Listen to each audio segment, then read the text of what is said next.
To da haka idan ya kawo ka nan gurin abinda zaka fara yi anan shine sai ka ce create your blog, sai ka danna wannan, sai ka danna create, sai mu jira shi kaɗan. So idan muka danna create zai kawo mu nan fuska.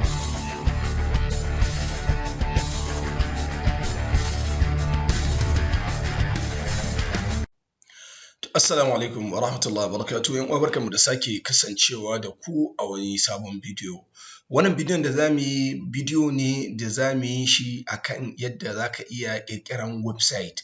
Idan aka ce mutum zai ƙirƙiri website sai wanda ya je karatun computer science ya koyi programming language, ya iya coding, ya iya waye-waye da sauransu. To alhamdulillahi kullum duniya tana ci gaba, sai aka samu dama wanda ko da baka je makaranta ba in dai kana iya karanta ɗan turanci kaɗan, kana iya ɗan kaɗan ma kana ɗan ganewa, to zaka iya ƙirƙiran website ba tare da ka iya programming language ba. Da haka muka ce za mu koyar da yadda ake ƙirƙiran blog, ba don komai ba saboda muhimmancinsa a wannan zamani da muke shigowa cikinsa, ko kuma ce muka shigo cikinsa, da ma wanda zai tunkare mu a gaba. Duniya ta canja yanzu, an daina yanzu komai ya koma social media, ko in ce ya koma internet.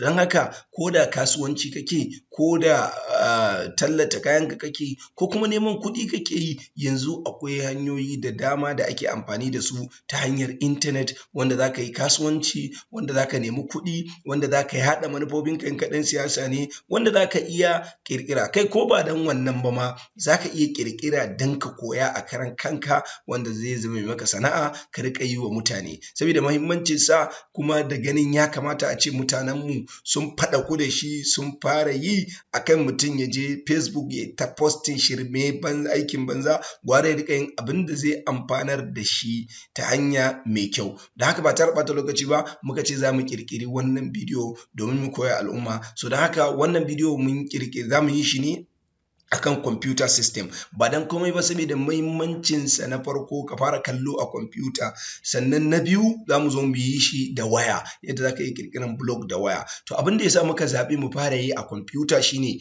a computer screen na computer za gan shi yana da faɗi, ko ina aka shiga za ka riƙa kallo, amma a waya za ka iya kallon wani madannan ma a cikin wani lungu yake, wanda saɓanin in a computer ne za ka gan shi a fili. So don haka muka ce za mu fara yi a computer. Idan muka yi shi a computer, sannan sai mu zo mu yi darasi kuma yadda za ka ƙirƙiri blog da wayarka ta Android. To na farko kafin ka fara ƙirƙira da wayarka ta Android, ka tabbatar ka kalli wannan bidiyo na yadda aka yi shi da computer, saboda idan ka kalle shi yadda aka yi da computer zai taimaka maka idan ka zo yi da waya, ko da baka ga wani abun ba za ka ɗan ga abubuwa da dama, zai taimaka ma da yi matuƙa sosai. Da haka muka zaɓi mu fara yi a computer. Na haka ɗan uwa muna roƙonka kar ka manta ka daure ka kalli wannan bidiyo, ka daure ka kalle shi domin muhimmancinsa, ko da bai yi ma amfani a yanzu ba, zuwa gaba na tabbata da zai ma amfani. Sannan duk wanda yake so ya samu ƙarin bayani dangane da wannan blog ɗin,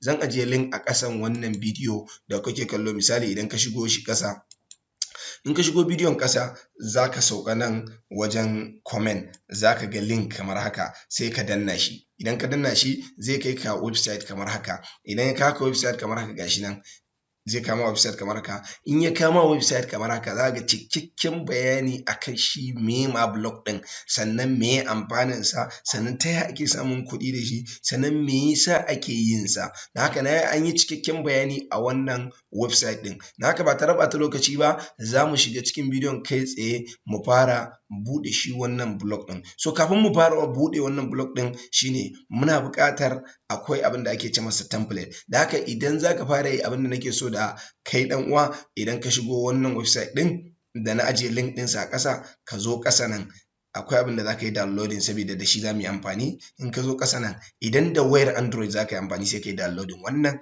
ba zip ba ne, saboda idan kuma da computer za ka yi amfani sai ka yi amfani da wannan, ba amfani da wannan na ƙasan. Gashi nan download zip file.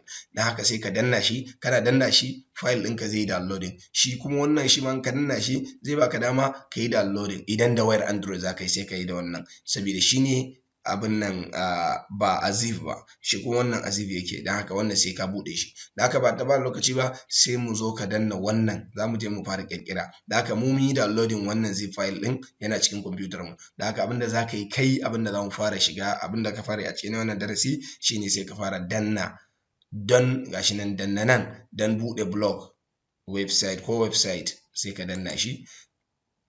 Idan ka danna shi zai kawo ka website kamar haka. So idan ka kama website kamar haka za ka gan shi gashi nan publishing fashion, gashi nan ka ƙirƙiri abin da kai kake so kenan. To da haka idan ya kawo ka nan gurin, abin da za ka fara yi a nan shine sai ka ce create your blog, sai ka danna wannan, sai ka danna create, sai mu jira shi kaɗan. So idan muka danna create zai kawo mu nan fuska kamar haka. Idan ya kawo mu fuska kamar haka, abin da za mu fara yi a nan shine sai mu danna create an account.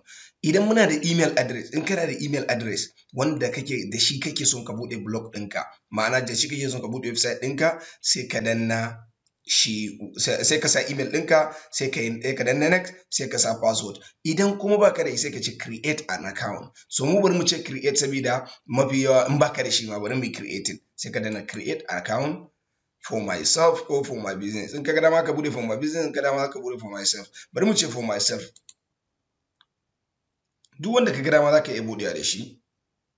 To mu ce for myself, mun ce for myself, bari mu gani, bari mu sa blogger ko mu sa sunansa darasin, mu ce darasin, space name shine darasin, second name shine blogger.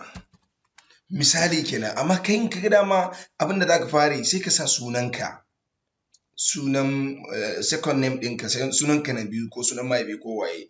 Ka yi amfani, ni saboda darasi zan yi amfani da shi, shi yasa na ɗauki ga blogger darasin, ga kuma darasin blogger, ga wani darasin blogger 5 waye gashi nan dai da sauransu, ya bani option ga blogger darasin.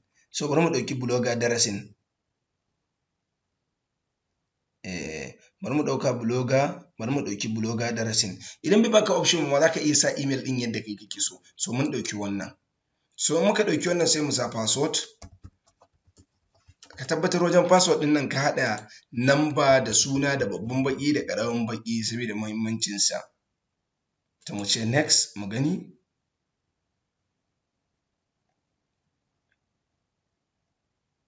So mun ce next, ya ce mu sa phone number mu. So bari mu sa phone number, bari mu gani. Bari mu sa wannan ko za ta karɓa. Nan gurin wajen recovery email address yana da matuƙar amfani.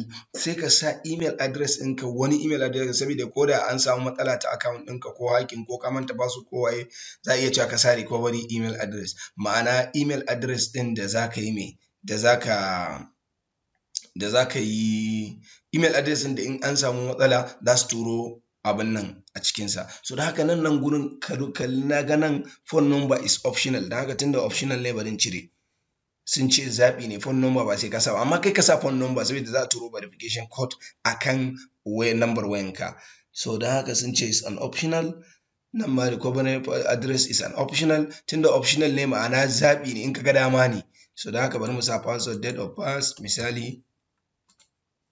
Amma fa kai ka sa saboda bari mu sa 1990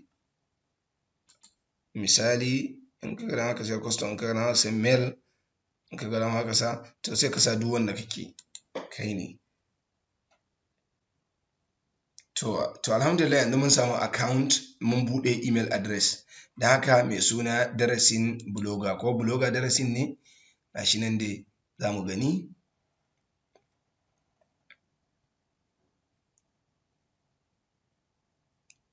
So za mu jira shi. To kun ga automatic ya kai mu, ya buɗe mai email address mai suna blogger darasin blogger. So da haka gashi nan sunan blogger darasin gashi nan. ga email din nan, kaga alamar D shine blogger darasin, mu kuma sunan mu darasin blogger. So da haka abin da mun fara a nan gurin shine tunda ya riga ya bude mana email address, da haka email din ya riga ya zauna akan computer ko kuma in ce in akan wayar ka ne ya zauna akan wayar ka. Da haka password din da ka sa shikenan, sunan da ka zaba kar ka manta gashi nan anan darasin, gashi nan sunan ya fito a nan ƙasa gashi nan. So da haka abin da mun fara anan sai mu ce create title, suka ce choose name of your blog. Me sunan blog din? Bari mu ce sunan blog din darasi, mu ce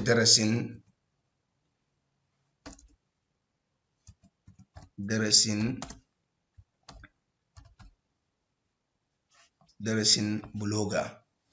Idan ka ce darasin blogger sai ka ce next. To amma in ka ga dama wannan title ne darasin blogger shine, in ka ga dama musa darasin blogger, to sai in ka ga dama zaka ce skip, amma kar ka ce skip, sai ka ce next. To yanzu kuma wancan sunan website din namu ne darasin blogger. To yanzu idan misali ana so a ce mana ana son misali yanzu zaka gaya mutum gidanka, in kana son ka ce wane ai anguwa ta gari kaza, a gari kaza anguwa kaza nake, to shine ake ce masa abin nan URL address. Da haka nan gurin za mu sa misali mu ce darasin blogger.blogspot.com, darasin blogger. Kaga ya ce mana is available, yanzu wannan ya yadda kenan. Yanzu duk wanda ya rubuta darasin blogger.blogspot.com zai zo wannan site din da muka yi kirkira. To suna fa sai mu ce darussa, suna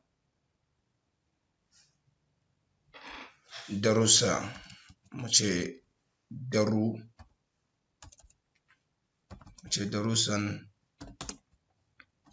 darussan blog, ko mu ce darussan blog, sai mu ce finish, sai mu danna nan.